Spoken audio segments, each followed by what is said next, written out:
EVM की मशीनें बेईमानी से भरी हुई हैं। ये तो घोटालेबाजी है ना, ये लोग क्रिमिनल्स हैं। ये तो खुले आम बता रहे हैं हम क्रिमिनल्स हैं। ये चोरी नहीं करते, चोर तो छुप के चोरी करता है ना, ये डकैती करते हैं और उसके बाद चोर और उसके ऊपर से चोरी और सीना जोरी वो भी करते हैं। अपने आप को देशभक्त बताते हैं जबकि हैं देश के गद्दार। ईवीएम से जो घेरा फेरी होती है, गड़बड़ी होती है, धांधलेबाजी होती है, लूट होती है वोटों की, वो नजर नहीं आती। पेपर बैलेट अगर कहीं से गायब होंगे तो आपको और मुझे नजर आएंगे कि लूट लिए गए पेपर बैलेट। ईवीएम के अंदर तो अंदर ही अंदर घपला हो जाता है ना, नजर भी नहीं आता। सीसीटीवी कैमरे में भी नहीं आएगा, कैमरा भी नहीं पकड़ पाएगा इसकी गड़बड़ को। कि मोदी जी को हमारा डर क्यों नहीं है? इसलिए नहीं है कि हमारे मत की उनको जरूरत नहीं है। हमारे मत को खत्म करके, जीरो करके वो ईवीएम के माध्यम से चुनाव जीतने का प्लान बनाते हैं और बार बार जीतते हैं। इसीलिए किसी की नहीं सुनते अपने अलावा। उनको पता है कि वो इलेक्शन ही सिर्फ ईवीएम से जीतेंगे। जनता उन्हें नकार चुकी है, जनता उन्हें वोट देने को तैयार नहीं दे रहे हैं। मोदी जी की सिर्फ एक गारंटी है और वो ये है कि वो कभी सच नहीं बोल सकते जनता से। दूसरी गारंटी और है, वो ये है उन्होंने 5 साल तक 80 करोड़ देश की जनता को गरीब रखने की जिम्मेदारी दी है। सर, ईवीएम की लड़ाई लगातार आप लोग लड़ रहे हैं, कोर्ट से भी निराशा जो है वो आपको हाथ लगी है, अब आगे आप लोग नहीं, ईवीएम की लड़ाई तो देश की जनता लड़ रही है। देश की जनता ने हमारी जिम्मेदारी लगाई है कि ये लड़ाई हम लोग आगे बढ़ाएं। देश की जनता की लड़ाई है ये, और कोर्ट से कोई निराशा हमें हाथ लगी नहीं, क्योंकि कोर्ट ने भी एक तरीके से 2018 में 4 सुप्रीम कोर्ट के जजेस ने गुहार लगाई थी सबसे बड़ी अदालत से, जनता की अदालत से, कि आओ और हमारी रक्षा करो। तो अब जनता जागरूक हो गई है।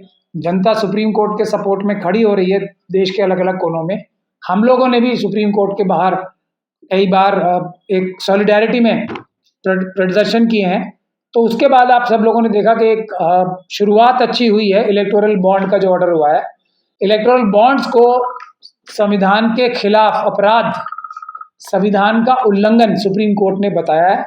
जिस प्रकार से संविधान का उल्लंघन इलेक्टोरल बॉन्ड्स में है, उसी प्रकार से संविधान का उल्लंघन ईवीएम में भी है।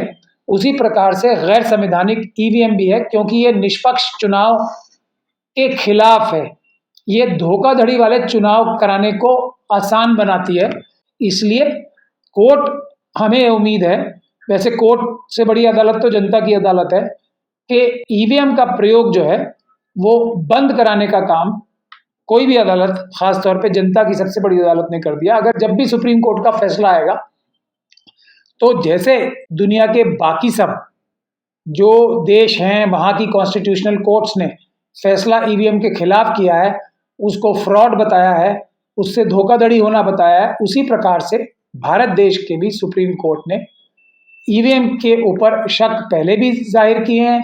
सुप्रीम कोर्ट ने सुब्रमण्यम स्वामी जी की जजमेंट में भी ये कहा था कि ईवीएम के अंदर का वोट जो होता है वो वोट नहीं होता है, क्योंकि वो धोखाधड़ी है। इसीलिए कहा था सुप्रीम कोर्ट ने, वीवीपैट का वोट ही वोट होता है। ये सुप्रीम कोर्ट की जजमेंट आज भी है।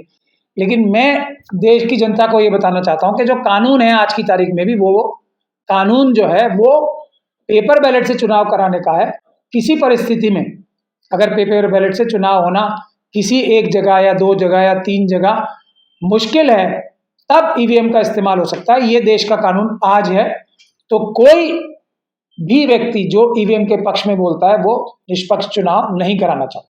ईवीएम में गड़बड़ी है ये आप कह रहे हैं, लेकिन सरकार और चुनाव आयोग ये चीज मान कहाँ रहा है?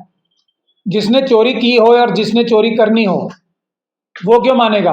देश की जनता ने अपने नौकरों से ये कहा है कि ईवीएम में गड़बड़ी है। पूरी दुनिया के देशों की जनताओं ने ये कहा है कि ईवीएम में गड़बड़ी है, और सभी देशों ने ईवीएम को जहां शुरू भी किया था, जो टेक्निकल जो जिन लोगों ने इसका इजाद किया था या जिन लोगों ने ईवीएम को पैदा किया था, वो उन देशों ने भी, नीदरलैंड, जर्मनी जैसे, ईवीएम को नकारा है, अपनी गलती स्वीकारी है और पेपर बैलेट से चुनाव कराते हैं वो भी। तो ईवीएम के पक्ष में जो भी व्यक्ति ईमानदार होगा वो नहीं बोलेगा। चुनाव का साल चल रहा है, लगभग 2024 के चुनाव जो है वो करीब ही हैं, और ऐसे में जो ईवीएम की आवाज आप उठा रहे हैं, क्या लग रहा है कि चुनाव वीवीपैट पे हो सकते हैं, क्योंकि आसार नजर नहीं आ रहे? देखिए, सबसे पहले तो मोदी जी क्यों चाहेंगे कि ईवीएम से चुनाव ना हो? ईवीएम के अलावा किसी भी माध्यम से चुनाव हो तो मोदी जी चुनाव नहीं जीतेंगे। दूसरी पार्टियां जो बीजेपी और आरएसएस के साथ हैं, वो ही सिर्फ ईवीएम के पक्ष में बात कर सकते हैं, क्योंकि उनको पता है कि वो इलेक्शन ही सिर्फ ईवीएम से जीतेंगे। जनता उन्हें नकार चुकी है, जनता उन्हें वोट देने को तैयार नहीं है। जो टाइम कम की बात है, मैंने आपको अभी भी बताया ना, टाइम कम है तो और भी ईवीएम का इस्तेमाल नहीं होना चाहिए, क्योंकि असली कानून जो है वो आज भी पेपर बैलेट से चुनाव कराने का है, कागज के मतपत्र से चुनाव कराने का है कानून आज की तारीख में भी। तो ईवीएम से चुनाव ही क्यों कराना है अगर कम टाइम बचा है? आसान रास्ता है, सस्ता रास्ता है, जल्दी का रास्ता है, सुरक्षित रास्ता है।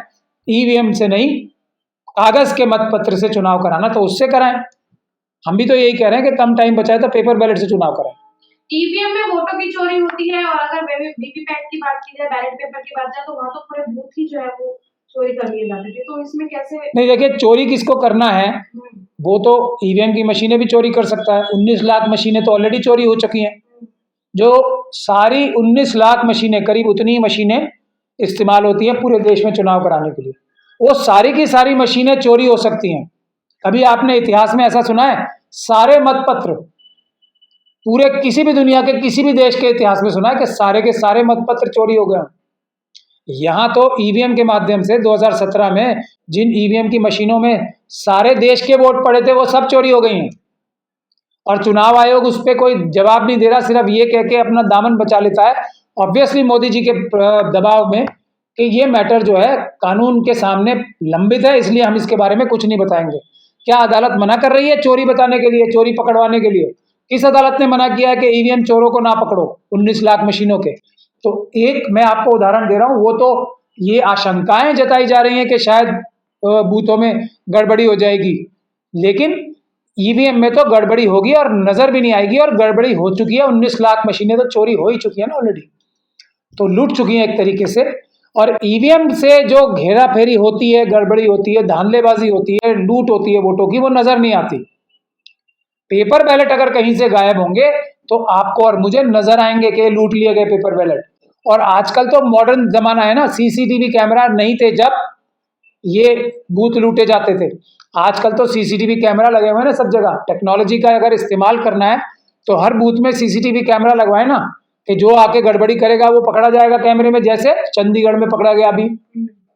ईवीएम के अंदर तो अंदर ही अंदर घपला हो जाता है ना, नजर भी नहीं आता, एक सीसीटीवी कैमरे में भी नहीं आएगा, कैमरा भी नहीं पकड़ पाएगा इसकी गड़बड़ को। इसलिए ये भी झूठ बोल रहे हैं चुनाव आयोग और मोदी जी, आरएसएस और बीजेपी, के पेपर बैलेट से बूथ कैप्चरिंग होती है, पेपर बैलेट से बूथों की चोरी होती है, बूथों में चोरी होती है। ये भी बात सरासर झूठ और गलत है। आगे की रणनीति आप लोगों की अब क्या रहने वाली है? आगे की रणनीति कुछ नहीं है। देश की जनता पूरे देश से हमें लोगों को बुला बुला कर आंदोलन कर रही है, बड़ी बड़ी रैलीज हो रही हैं। अभी कल भी एक नागपुर में परसों बहुत बड़ी रैली हुई है, उसमें मेश्राम साहब थे, उसमें भानु प्रताप जी थे, उसमें डीसी कपिल साहब थे, उसमें राजेंद्र गौतम जी थे, और नागपुर के बड़ी बड़ी हस्तियां, वकील, किसान, सब लोग थे। किसान ईवीएम का समर्थन, ईवीएम के खिलाफ बोल रहे हैं, किसान मत पत्र चाहते हैं, क्योंकि किसान भी ये समझ चुके हैं, बेरोजगार भी ये समझ चुके हैं, नौजवान भी ये समझ चुके हैं कि मोदी जी को हमारा डर क्यों नहीं है। इसलिए नहीं है कि हमारे मत की उनको जरूरत नहीं है, हमारे मत को खत्म करके, जीरो करके वो ईवीएम के माध्यम से चुनाव जीतने का प्लान बनाते हैं और बार बार जीतते हैं, इसीलिए किसी की नहीं सुनते अपने अलावा। सर, ईवीएम को बैन करने के लिए लगातार आपने ईवीएम हैक करके भी दिखा दिया, जनता का समर्थन भी दिखा दिया, तमाम प्रमाण भी दे दिए, बावजूद इसके चुनाव आयोग नहीं माना। तो अब आगे की आपकी रणनीति है, उसमें आप ऐसा क्या करने वाले हैं कि इन 2-3 हफ्तों में जो है चुनाव आयोग मान जाए और ईवीएम बंद कर दे? चुनाव आयोग को मानने के अलावा कोई रास्ता ही नहीं है। मैंने आपको बताया ना कि अभी अगर जल्दी चुनाव आयोग चुनाव कराना चाहता है तो पेपर बैलेट से होंगे, और जनता का जो आंदोलन बड़ा होता जा रहा है, उन्होंने तय कर लिया जनता ने कि ईवीएम से चुनाव नहीं होने देंगे।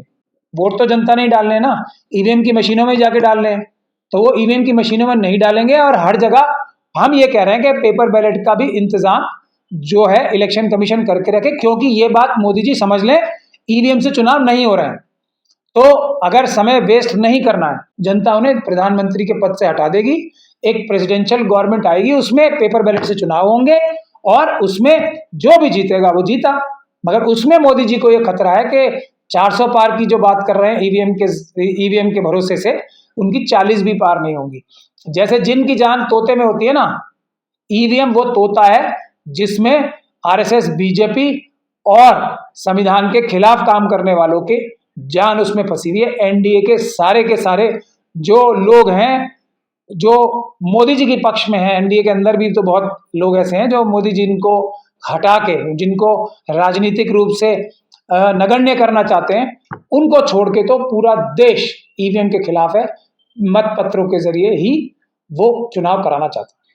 हाल ही में अभी दिल्ली के जंतर मंतर पर एक बहुत बड़ा प्रदर्शन ईवीएम को लेकर ही किया गया था और उसमें ईवीएम फोड़ने की बात की जा रही थी कि अगर सरकार हमारी नहीं मानती है, ईवीएम नहीं हटाती है, तो हम हर बूथ पर जाके ईवीएम फोड़ेंगे। क्या आप इस चीज से सहमति रखते हैं? देखिए, वो बामन मेश्राम साहब ने एक रास्ता बताया है और उसमें ये भी कहा है कि वो मेरा आखिरी रास्ता होगा, मैं उसके लिए जब निर्देश जारी करूंगा तब उनके कार्यकर्ता और देश के लोग वो करें। तो ये जो बात है, ये ऐसी नौबत ही क्यों आने देनी है?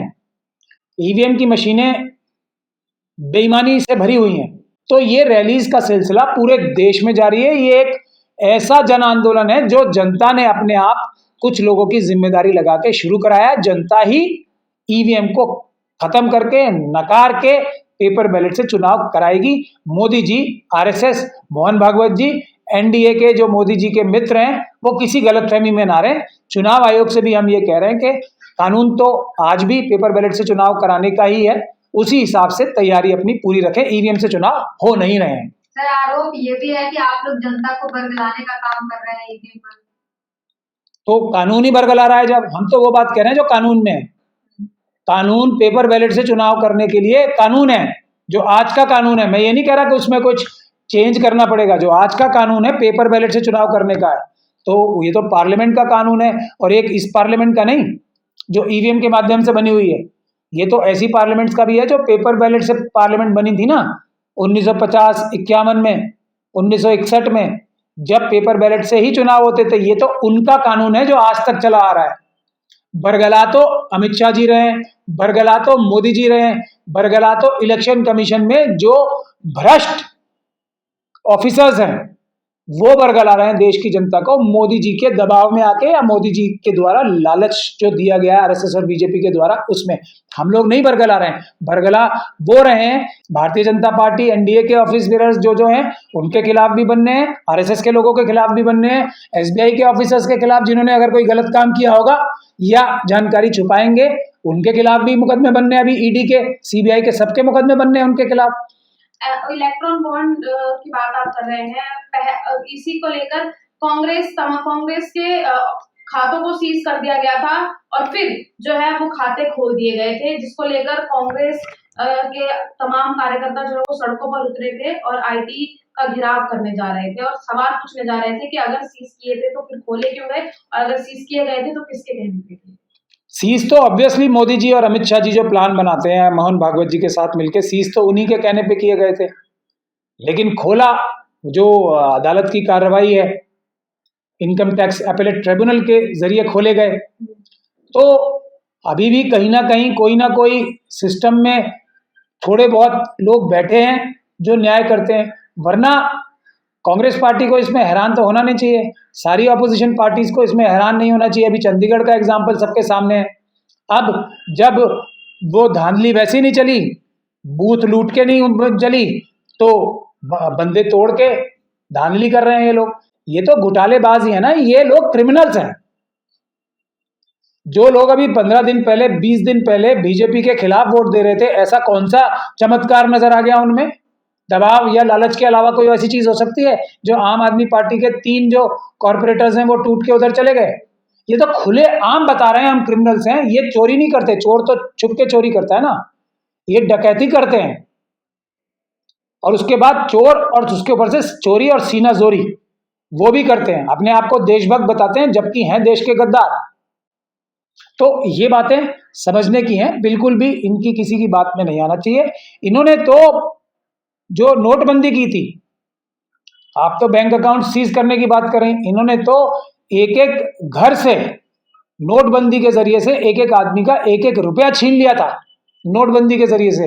ये तो इस प्रकार के क्रिमिनल्स हैं और उसके बाद आज तक माफी भी नहीं मांगी कि मैंने तब झूठ बोला था नोटबंदी के टाइम कि मैं इससे काला धन रुकवाऊंगा, मैं इससे आतंकवाद रुकवाऊंगा, मैं इससे देश की तरक्की करना चाहता हूं। एक बार भी मोदी जी ने माफी मांगी कि ना काला धन रुक गया, आज क्या आतंकवाद कम हो गया? तो ये तो इतना बड़ा अपराध करके भी एकदम बढ़िया मेकअप करवा के आ जाते हैं सामने, फिर ये बोलने झूठ, एक दूसरा बड़ा झूठ बोलने आ जाते हैं। अब गारंटी दे रहे हैं, मोदी जी की सिर्फ एक गारंटी है और वो ये है कि वो कभी सच नहीं बोल सकते जनता से। दूसरी गारंटी और है, वो ये है उन्होंने 5 साल तक 80 करोड़ देश की जनता को गरीब रखने की जिम्मेदारी दी है कि मैं उन्हें गरीबी की रेखा से ऊपर नहीं आने दूंगा 80 करोड़ लोगों को। ये गारंटी दे रहे हैं कि 5 किलो अनाज 80 करोड़ देश की जनता को अगले 5 साल तक दूंगा। इसका क्या मतलब हुआ कि अगले 5 साल तक 80 करोड़ जनता को वो गरीब बना के रखेंगे, ये गारंटी दे रहे हैं। और उसके बाद भी उनको शर्म नहीं आती, किस प्रकार से वो बड़े ही हौसले से ये सब बातें करते रहते हैं। नेशनल दस्तक की आपसे गुजारिश है कि अगर इसको बचाना चाहते हैं तो नेशनल दस्तक को सब्सक्राइब करने के लिए रेड कलर के सब्सक्राइब बटन को दबाएं, फिर बेल आइकन की घंटी दबाएं। नेशनल दस्तक को बचाने के लिए बहुत जरूरी है कि हर खबर को शेयर करें, लाइक करें, कमेंट जरूर करें।